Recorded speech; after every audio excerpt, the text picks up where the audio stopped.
Hello everyone, welcome back to another video on my channel, and this is the 10 on 10 video on how to score 100 वाली series का, and this is about geography. तो सबसे पहले I would like to tell you, if you haven't watched the topo sheet video, उसी में मैंने topo sheet का सब कुछ बताया था और मैं इस वीडियो में टोपोग्राफी की बात नहीं करने वाली हूँ। मैंने सारे इंपॉर्टेंट पॉइंट्स अबाउट टोपो उसी में बता दिए थे। Now talking about only geography and map work, तो टोटल जोग्राफी मेरे पास बुक थी एंड इस वीडियो में मैं मैप वर्क भी बताऊँगी। So let's talk about most importantly chapter selection और टाइमलाइन।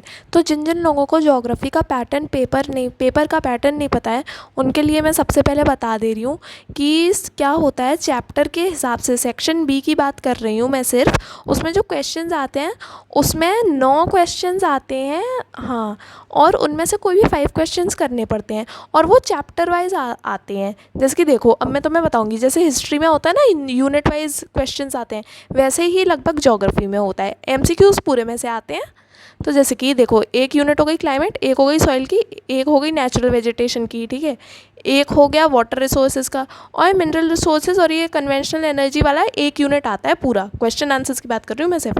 एग्रीकल्चर के 4 चैप्टर मिला के एक यूनिट आएगा, इंडस्ट्रीज़ का एक यूनिट आएगा, ट्रांसपोर्ट एक ही चैप्टर है उसका एक यूनिट, और वेस्ट के 2 चैप्टर हैं उसका एक यूनिट। वेस्ट वाला चैप्टर मैं बता दूँ बहुत ज़्यादा सिंपल होता है। और एक और बात बता दूँ, देखो जैसे कि बहुत सारे बच्चे क्या करते हैं, soil resources, climate, natural vegetation, transport वगैरह को इसलिए ज़्यादा प्रेफरेंस देते हैं क्योंकि ये एक ही चैप्टर है ना। इनमें से तुम्हें कोई भी 5 चैप्टर्स चूज़ करने हैं, मतलब 5 यूनिट्स, तो फिर उसमें मैं कहूँगी तुम 6 यूनिट्स तैयार करके जाना, क्योंकि देखो बोर्ड में कैसा भी पेपर आ सकता है, you can not take risk. तो फिर इसलिए कोई 6 चैप्टर्स करके जाना, उनमें से फिर अपनी हिसाब से तुम्हारे पास किसी एक की चॉइस बचेगी, तुम कोई एक छोड़ सकते होगे।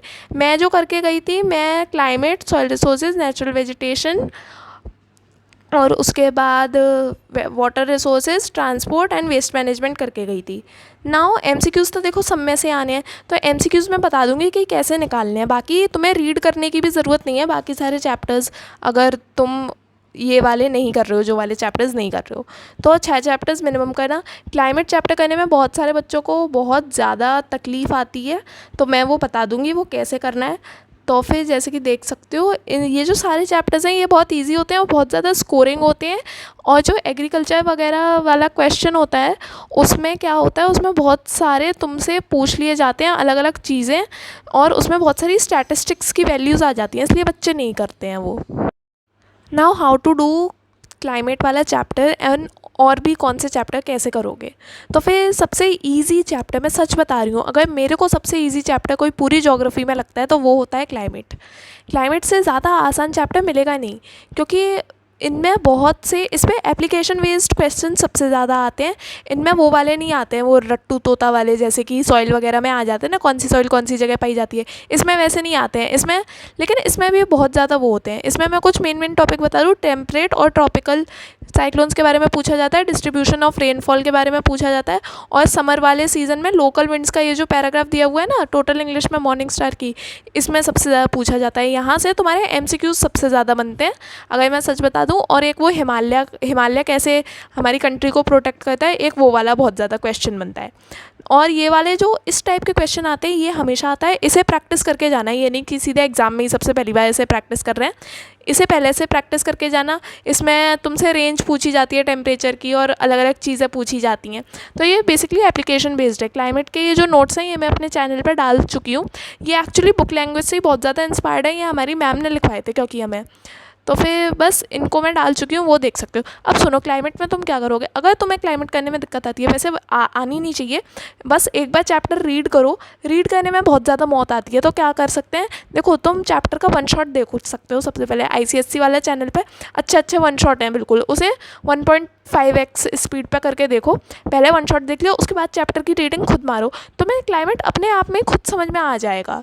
क्लाइमेट बहुत ईजी चैप्टर है, इससे आसानी से हो जाएगा 1 शॉट करने से और फिर खुद रीड करने से।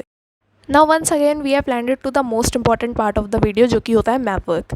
तो फिर जैसे कि मैप वर्क में सबसे पहले मैं बात बता दूं, जो 6 चैप्टर दिया होता है, location, extent and physical feature वाला, जो कि मतलब मॉर्निंग स्टार में ऐसे दिया हुआ है और बुक्स में भी दिया होता है फ्रैंक वगैरह की में, ये चैप्टर तुम्हें बिल्कुल करने की ज़रूरत नहीं है। ये मेरे को पहले शुरू में पता नहीं था, मैंने ये कर लिया था गर्मी की छुट्टियों में अपने, लेकिन भैया इसका कोई काम ही नहीं होता है करने का, इसको पढ़ना ही नहीं होता है।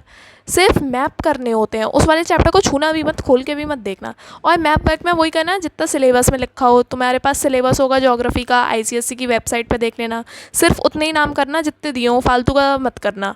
तो फिर इसमें ये सारे जितने भी तुम मैप देख सकते हो, यही सारे मैप होते हैं और मार्किंग्स ऐसे ही होती हैं मैप में, ठीक है ना। इसमें मतलब, और कलर की मैं बता दूँ, कलर की इतनी ज़्यादा वो कोई नहीं होती है कि जैसे सॉइल डिस्ट्रीब्यूशन और सिटीज़ में बहुत ज़्यादा दिक्कत होती है ना मार्क करने में, तो ऐसे कोई से भी कैसे भी मार्क, और डिस्ट्रीब्यूशन ऑफ पॉपुलेशन में भी बहुत ज़्यादा दिक्कत आती है मार्क करने में, ये सारे क्वेश्चन आते हैं। Now one of the most important, जैसे कि मैं तुम्हें बता दूं, ये तो मैंने खैर अपने वो कर रखे हैं, तुम कोई से भी कलर से मार्क कर सकते हो, चाहे माउंटेन है, चाहे मतलब कुछ भी है।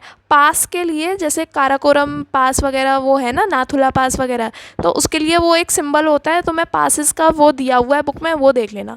अब एक बहुत इंपॉर्टेंट पार्ट जो तुम्हें कोई नहीं बताता, सीधे एग्जाम हॉल में पता चलाता है, ये जो क्वेश्चन पेपर है ना ज्योग्राफी का, इसके एंड के पेज में ही मैप तुम्हें अटैच्ड मिलता है। ये तुम लाइन देख रहे हो, इधर से तुम्हें मैप फाड़ना पड़ता है, स्केल रख के फाड़ना है, ऐसा नहीं तुम्हारा मैप ही फट जाए सीधे, भले ही कटिंग दी होती है फिर भी, ठीक है। तो इधर से तुम मैप निकालते हो, और मैप ब्लैक एंड वाइट दिया होता है बिल्कुल सेफ, उसमें रिवर्स की कुछ लाइनें बन रही होती हैं, और उसे तुम्हें अपनी आंसर शीट में लगाना होता है।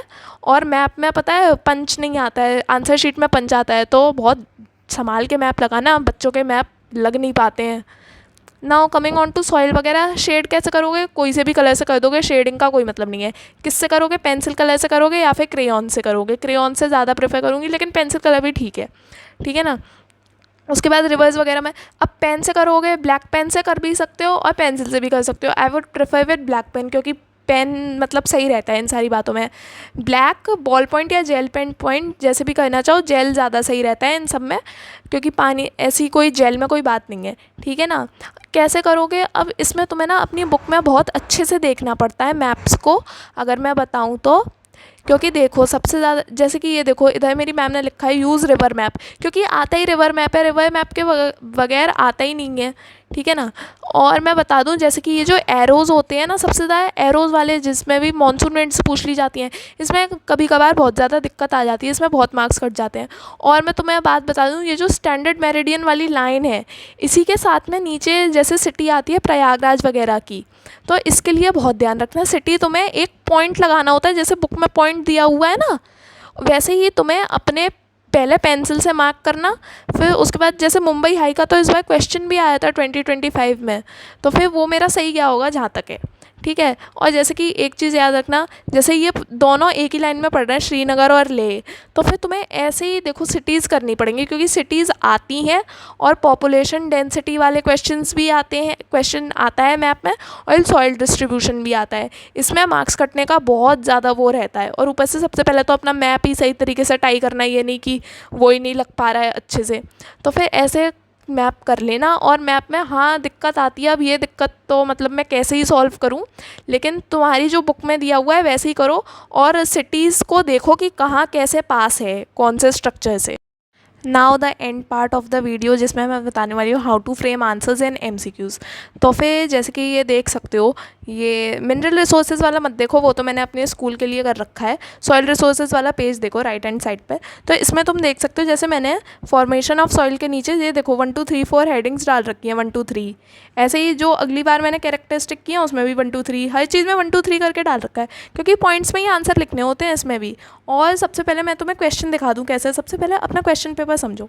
MCQ की अगर बात बता दूं, तो देखो MCQ सारे चैप्टर्स में से आते हैं, बच्चे करके ही नहीं जाते हैं चैप्टर। तो MCQ में वो जो 10 दिन मिलते हैं ना, जैसे तुम्हें पता है 10 दिन बाद एग्ज़ाम चालू होने वाले हैं बोर्ड्स के, तो उन 10 दिन में देख लेना वन शॉट उन वाले चैप्टर्स के जो तुम नहीं कर रहे हो। ICSC वाला चैनल पे जो 2025 के भी वन शॉट डले हुए हैं वो अच्छे हैं, मैं उन्हीं को देख के गई थी, और मेरे सारे MCQ सही गए थे, मेरे दोस्तों के नहीं गए थे, और बहुत सारे बच्चों के नहीं जाते हैं MCQ में, बहुत मार्क्स कट जाते हैं, ठीक है ना। तो MCQ ऐसे कर सकते हो वन शॉट देख के, और उनमें जो भी मेन वर्ड हो ना उन्हें ध्यान से सुनना, क्योंकि वही आते हैं MCQ में ऐसे वन वर्ड टाइप के।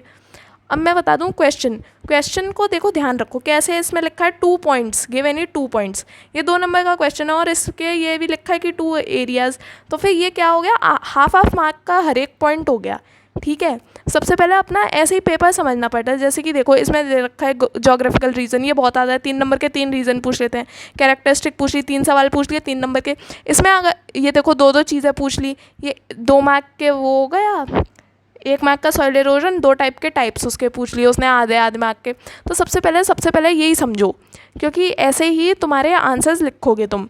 पॉइंट्स में लिखना, जैसे वेस्ट मैनेजमेंट में पॉइंट्स में लिखने पड़ते हैं, थोड़े लंबे लंबे आंसर्स लिखने पड़ते हैं वेस्ट मैनेजमेंट में, क्योंकि होता ही नहीं है उस चैप्टर में कुछ। और बाकी में तुम अगर 1 वर्ड में भी लिख दोगे, जैसे ये कहाँ पाई जाती है तो सिर्फ स्टेट का नाम लिख दिया, सो दैट इज़ इक्वली मतलब सही है।